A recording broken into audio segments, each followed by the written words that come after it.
ወደ ዜናችን ከማለፋችን በፊት ክብራትና ክብራን የኢትዮ ታይምስ ቤተሰቦቻችን በቪዲዮ ላይ የምትመለከቱት በሰሜን ጎንደር ሀገረ ስብከት ደባርቅ ወረዳ ሰጊ ቀበሌ የሚገኝ የአንጎባ የአቡነ ገብረ መንፈስ ቅዱስና የልደታ አንድነት ገዳም ነው። በዚህ ገዳም ከ30 በላይ መነኮሳት ይገኛሉ። መነኮሳቱ ለመኖሪያ ባዕት፣ ለቀለብ፣ ለሚለብሱት ልብስ እንዲሁም በቪዲዮ ላይ እንደሚታየው በመገንባት ላይ ለሚገኘው ቤተክርስቲያን ሲሚንቶን ጨምሮ ብዙ ገዛዎች ስለሚያስፈልጉት በመላው ዓለም ያላችሁ ደጋግ ወገኖቻችን የምትችሉትን በማገዝ ቤተክርስቲያናችንን እንስራ ሲሉ አባቶች በእግዚአብሔር ስም ጥሪ አቅርበዋልና የበረከቱ ተሳታፊ እንሁን እንላለን። ድጋፍ ለማድረግ የገዳሙ አካውንት ንግድ ባንክ 1072711597 እንዲሁም አቢሲኒያ ባንክ 241335836 ሲሆን ለተጨማሪ መረጃዎች ከስክሪኑ በሚታየው ስልክ አባቶችን በቀጥታ ማግኘት የሚችሉ መሆኑንም ለማሳሰብ እንወዳለን።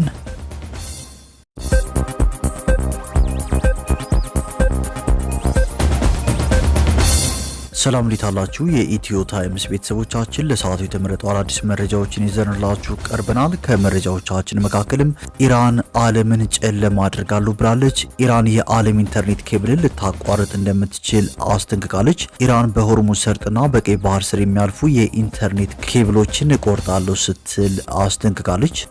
ይህ በእንዲህ እንዳለም ኢራን በጨለማ ትወጣለች። የኢራን ዋና መዲና ቴሄራን በጨለማ ትወጣለች። እስራኤልና አሜሪካ የኢራንን የኤሌክትሪክ መሰረተ ልማት ከደቂቃዎች በፊት መምታታቸውን ተከትሎ የኢራን ዋና ከተማ ቴሄራን በጨለማ ተውጧል። ይህ በእንዲህ እንዳለም ተጨማሪ ወታደሮቿና የጦር መርከቧ ወደ ባህረ ሰላጤው የደረሱት አሜሪካ የእግረኛ ዘመቻ ለማካሄድ መዘጋጀቷ ተነግሯል። በሌላ መረጃ ደግሞ በአሜሪካ በበርካታ ከተሞች የተቃውሞ ሰልፎች ተካሂደዋል። ይህ በእንዲህ እንዳለም ሩሲያ የአሜሪካ የጦር ሰፈር ምስጢራዊ መረጃ ለኢራን አሳልፋ መስጠቷ ተነግሯል። በሌላ በኩል ደግሞ ኢራን ለኬንያ ማስጠንቀቂያ ሰጥታለች። በናይሮቢ የሚገኘው የኢራን ኤምባሲ የኬንያ መንግስት በባህረ ሰላጤው እየተካሄደ ባለው ግጭት የገለልተኝነት አቋም እንዲይዝ አሳስቧል። በዓለም አቀፍ ደረጃ እየጨመረ የመጣውን የነዳጅ ዋጋ ተከትሎም ግብጽ ሱቆችና ምግብ ቤቶችን በጊዜ እንዲዘጉ መወሰኗና አውስትራሊያ በበኩሏ የህዝብ ትራንስፖርትን ነፃ እንዲሆን ማዘዟ ተሰምቷል። ሙሉ መረጃውን በዜናችን በዝርዝር እናስደምጣችኋለን። ከዚህ መረጃ በተጨማሪ የኦሮሚያ ክልላዊ መንግስት በክልሉ ያሉ ህገወጥ ወይም በተለምዶ ጨረቃ ቤት ተብለው የሚታወቁ ካርታና ፕላን የሌላቸውን ቤቶች ባሉበት ህጋዊ ሊያደርግና የባለቤትነት ማረጋገጫ ሰነድ ሊሰጥ እንደሆነ መሰማቱ፣ እንዲሁም ፌዴራል ፖሊስ የፊንቴክ መስራችንና ጥቅም በመጋራት የተጠረጠሩ ታዋቂ ግለሰቦችን አስመልክቶ የተሰሙት አዳዲስ መረጃዎችንና ሌሎችን በዝርዝር የምንመለከታቸው መረጃዎች ይዘንላችሁ ቀርበናል። ዝርዝር መረጃዎቻችንን ለማድመጥ ቻናላችንን ሰብስክራይብ በማድረግ የደወል ምልክቷን በመጫንና መረጃውም ለብዙዎች እንዲዳረስ ላይክ በማድረግ እስከ መጨረሻው አብራችሁን ቆዩ። ፒያሳ ኖር ሸገር ፕሮፐርቲስ 1 ሚሊዮን ቅናሽ የተደረገባቸውን ሱቆች በ2.6 ሚሊዮን ብር ብቻ የማይደገም ዕድል ይዞልን ብቅ ብለዋል። አስቀድሞ ለማስረከብ ታትሮ የሚሰራው ኖር ሸገር ፕሮፐርቲስ በዚህ ታሪካዊ ስፍራ ላይ ትልቁና ዘመናዊ የገበያ ማዕከል እየገነባ ይገኛል። ከ20 እስከ 145 ካሬ አማራጭ ያላቸውን ሱቆች ከ3.6 ሚሊዮን ብር ሙሉ ክፍያና ከ914 ሺህ ብር ቅድመ ክፍያ ጀምሮ በመሸጥ ላይ እንገኛለን። 100% ለሚከፍሉ ደንበኞቻችን ከ1 ሚሊዮን እስከ 2 ሚሊዮን 300 ሺህ ብር የሚደርስ ቅናሽ አድርገን ከ2.6 ሚሊዮን ብር አጠቃላይ ክፍያ ጀምሮ የሱቅ ባለቤት እያደረግን ነው። ይህ እድል አምልጦት እንዳይቆጩ እንላለን። ለበለጠ መረጃ እንዲሁም ሳይት እና ቢሮ ለመጎብኘት በ0912 14 14 64 እና በ0939 65 65 65 ይደውሉ።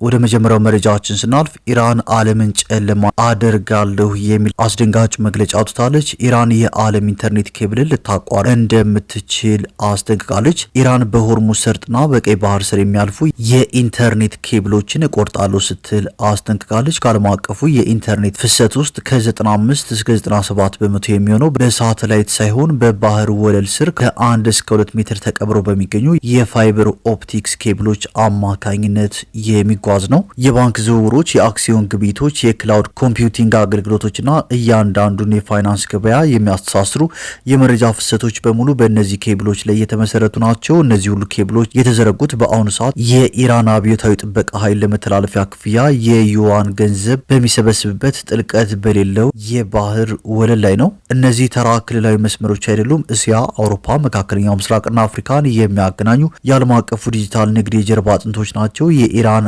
አብዮታዊ ጥበቃ ኃይል መጋቢት 28 ቀን 2018 ዓ.ም ባወጣው መግለጫ ጥቃቱ የሚቀጥል ከሆነ በሆርሙዝና በቀይ ባህር ያሉ ስልታዊ መሰረተ ልማቶች አይማሩም ሲል የኢራን አብዮታዊ ጥበቃ ኃይል መግለጫ አውጥቷል። በአሁኑ ሰዓት ኢራን በጨለማ ተውጣለች። የኢራን ዋና መዲና ቴሄራን በጨለማ ተውጧል። እስራኤልና አሜሪካ የኢራንን የኤሌክትሪክ መሰረተ ልማት ከደቂቃዎች በፊት መምታታቸውን ተከትሎ የኢራን ዋና ከተማ ቴሄራን በጨለማ ተውጧል። ይህንን ተከትሎም ኢራናውያን ወደ አደባባይ በመውጣት አላሁ አክበር ሲሉ ተደምጠዋል። እስራኤልና አሜሪካ በኤሌክትሪክ መሰረተ ልማቶች ላይ ጥቃት መፈጸማቸውን የኢራን ኢነርጂ ሚኒስቴር አስታውቋል። ጉዳት የደረሰባቸው አካባቢዎችም ጥገና ተደርጎላቸው የኤሌክትሪክ ኃይል እንዲመለስ ይደረጋል በማለትም የኢራን የኢነርጂ ሚኒስቴር ገልጿል።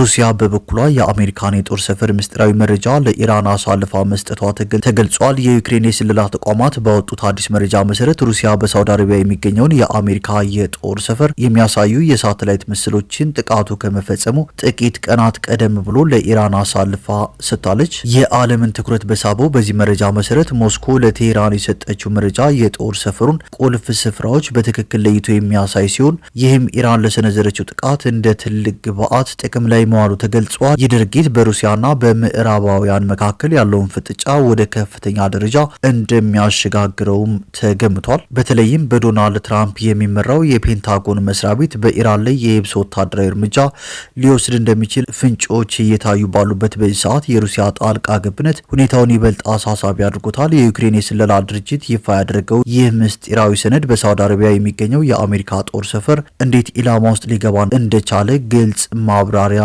የሚሰጥ ነው። ይህ ክስተት በዓለም አቀፍ ደረጃ ከፍተኛ ስጋትን የደቀነ ሲሆን ፔንታጎን በኢራን ላይ ወታደራዊ እርምጃ ለመውሰድ ዝግጅት እያደረገ መሆኑም ተሰምቷል። የምዕራባውያን መሪዎች በጉዳዩ ላይ አስቸኳይ ስብሰባ እያደረጉ ሲሆን ሁኔታው ወደ ለየለት ጦርነት ሊያመራ እንደሚችል ተገምቷል። በሌላ መረጃ ደግሞ ኢራን ለኬንያ ማስጠንቀቂያ ሰጥታለች። በናይሮቢ የሚገኘው የኢራን ኤምባሲ የኬንያ መንግስት በባህረ ሰላጤው የተካሄደ ባለው ግጭት የገለልተኝነት አቋም እንዲይዝ አሳስቧል። ኤምባሲው መጋቢት 18 ቀን 2018 ዓ.ም ባወጣው መግለጫ የሆርሙዝ ሰርጥ ተዘግቷል የሚሉ ዘገባዎችን አስተባብሏል።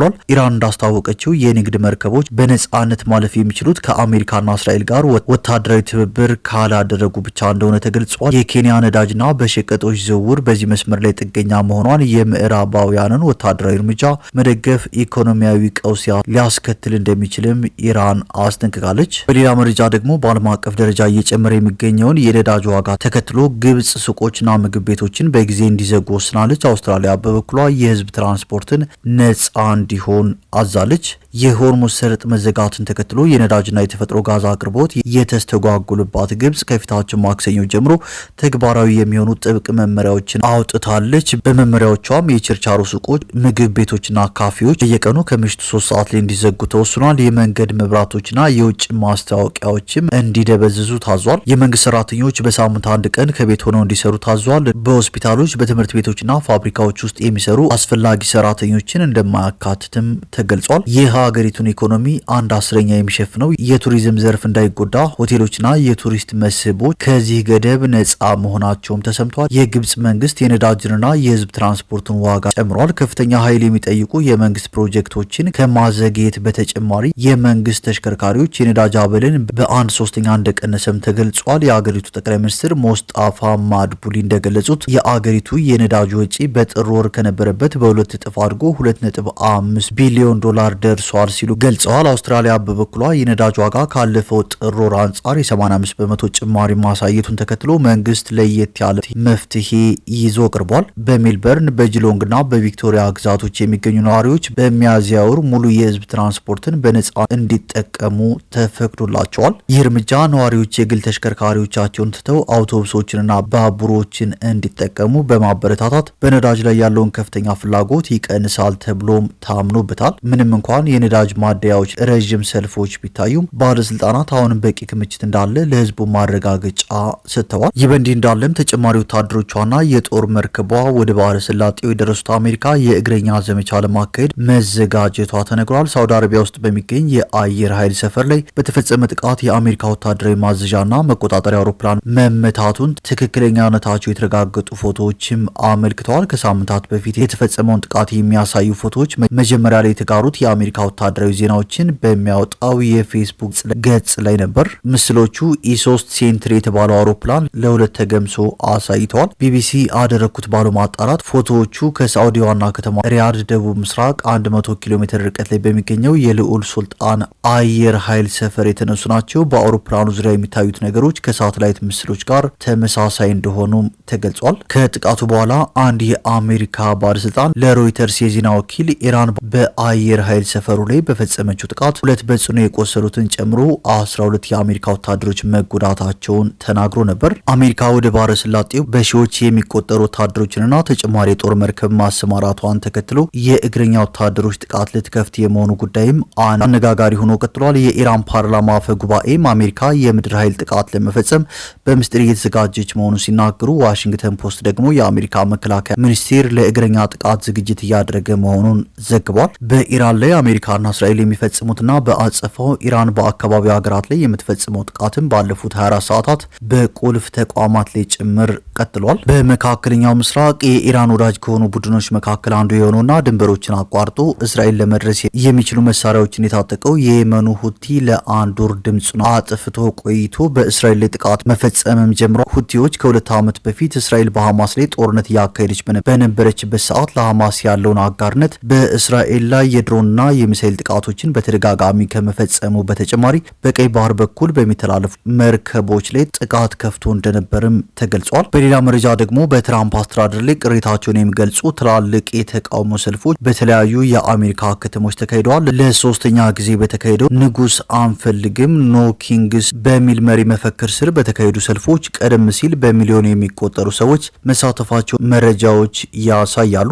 የአሜሪካው ፕሬዚዳንት ዶናልድ ትራምፕ በኢራን እያካሄዱ ያሉትን ጦርነት የፌዴራል መንግስቱ የስደተኞች አያያዝ የኑሮ ውድነትን ጨምሮ የሚከተሏቸው የተለያዩ ፖሊሲዎችን በመቃወም አደባባይ መውጣታቸውንም አዘጋጆቹ ተናግረዋል።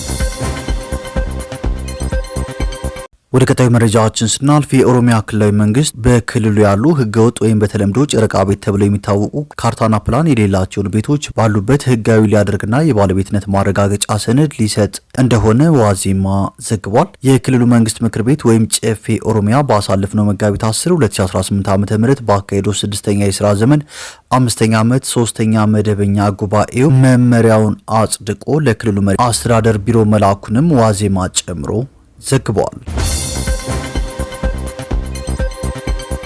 ወደ መጨረሻው መረጃዎችን ስናልፍ ፌዴራል ፖሊስ የፊንቴክ መስራችንና ጥቅም በመጋራት የተጠረጠሩ ታዋቂ ሰዎችን በቁጥጥር ስር ማዋሉን ተከትሎ አነጋጋሪ መረጃዎች መውጣታቸውን ቀጥሏል። የኢትዮጵያ ፌዴራል ፖሊስ በይፋዊ የፌስቡክ ገጹ ላይ ባወጣው መግለጫ ከ1200 በላይ ዜጎችን አጭበርብረው የ1.7 ቢሊዮን ብር ጉዳት አድርሰዋል ያላቸውን የፊንቴክ ኢንቨስትመንት መስራችና ባለቤቶች ላይ ምርመራ አጣርቶ አቃቢ ክስ መመስረቱን ገልጿል። የፊንቴክ ባለቤቶችና መስራቾች በ19 አይነት የተለያዩ ወንጀሎች ምርመራ እንደተጣራባቸውና ክስ እንደተመሰረተባቸው የፌዴራል ፖሊስ መግለጫ ያስረዳል። ፖሊስ እነዚህ ተጠርጣሪዎች ከ1200 በላይ ተጎጂዎች አጭበርብረው በመመዝገብ 95000 ብር ቅድመ ክፍያ፣ 285000 ብር የመንግስት ታክስ እንዲሁም 130,000 ብር ለኤሌክትሪክ መኪና ቻርጀር ለማሰራትና ለባለሙያ በሚል ከእያንዳንዳቸው 1,365,000 ብር መቀበላቸውን ገልጿል። የኢትዮጵያ ፌዴራል ፖሊስ በህገወጥ መንገድ የተገኘን ገንዘብ ህጋዊ አስመስሎ በማቅረብና ድንበር ተሻጋሪ ወንጀሎችን ጨምሮ በ19 የወንጀል ጉዳዮች የተጠረጠሩ ናቸው ያላቸው የፊንቴክ ኢንቨስትመንት ድርጅት መስራቾችና ባለቤቶች ላይ ክስ መመስረቱን አስታውቋል። ከዚህ በተጨማሪ ያላቸውን እውቅናና ተቀባይነት በመጠቀም ሆነ ብለው የተጋነነ ማስታወቂያ በመንገር እንዲሁም በተለያዩ ማህበራዊ ሚዲያ የሐሰት መረጃዎችን ለህብረተሰቡ በማሰራጨት ግለሰቦች እንዲጭበረበሩ አድርገዋል ያላቸውን ታዋቂ ሰዎችም በቁጥጥር ስር አውሏል። ፖሊስ በቁጥጥር ስር የሚገኙ ታዋቂ ግለሰቦችና የማስታወቂያ ባለሙያዎቹ በህገወጥ መንገድ ከተገኘው ገንዘብ አሁን ባለው የገበያ ዋጋ 8 8 ሚሊዮን ብር የሚያወጣ BYD ሶንግ ፕላስ የመኪና ስጦታ መቀበላቸውንም ገልጸዋል። የፌዴራል ፖሊስ በቁጥጥር ስር ካዋላቸው ታዋቂ ሰዎች መካከልም አርቲስቶቹ ሰለሞን ቦጋለ፣ ሰራዊት ፍቅሬ፣ ዳንኤል ተገኝና ይገረም ደጀኔ ይገኙበታል። የማስታወቂያ ባለሙያ አብርሃም ግዛው፣ መንሱር ጀማልና ካሊድ ናስርም በፌዴራል ፖሊስ መግለጫው ላይ ተጠቅሰዋል። ፊንቴክ ኢንቨስትመንት የግል ድርጅት መስራች ባለቤቶች የሆኑት ዳንኤል ዮሐንስ ኢየሱስና ግርማይ ገብረ ሚካኤል ይደጎ ላይ መጀመሪያ ክስ የተመሰረተው በአዲስ አበባ ፖሊስ ጠቅላይ መምሪያ እንደነበርም ተገልጿል። የተፈጸመው ወንጀል ውስብስብ እንዲሁም ድንበር ተሻጋሪ መሆኑን የገለጸው የፌዴራል ፖሊስ መግለጫ ጉዳዩን የፌዴራል ፖሊስ ተረክቦ መመልከት እንደጀመረም አስታውቋል። የፊንቴክ መስራቾች ከሆኑት መካከል አቶ ዳንኤል ዮሐንስ የተባሉት ተጠርጣሪ በቁጥጥር ስር እንደዋሉም ተገልጿል። ተጠርጣሪ ግርማይ ገብረ ሚካኤልን ደግሞ በቁጥጥር ስር ለማዋል ክትትል እያደረገ መሆኑን የኢትዮጵያ ፌዴራል ፖሊስ በመግለጫው ላይ አመልክቷል። አቶ ግርማይ ገብረ ሚካኤል ከዚህ ቀደም እንደ ኢሮፓያን አቆጣጠር በ2010 ዓ.ም የደቡብ አፍሪካ የዓለም የእግር ኳስ ሻምፒዮና ወቅት አስካሉ ካን በተባለ ድርጅት ስም ወደ ደቡብ አፍሪካ ሄዳችሁ የዓለም ዋንጫ እንድትመለከቱ አድርጋሉ በማለት ዜጎችን በሚሊዮኖች የሚቆጠር ገንዘብ አጭበርብሮ ከአገር ወጥቷል ተብሏል። የኢትዮጵያ ፌዴራል ፖሊስ ግለሰቡን በቁጥጥር ስር ለማዋል ከኢንተርፖል ጋር በመስራት ወደ አገር ማስመጣቱንና በሕግ አግባብ ተጠያቂ እንዲሆን ማድረጉን ፌዴራል ፖሊስ አብራርተዋል።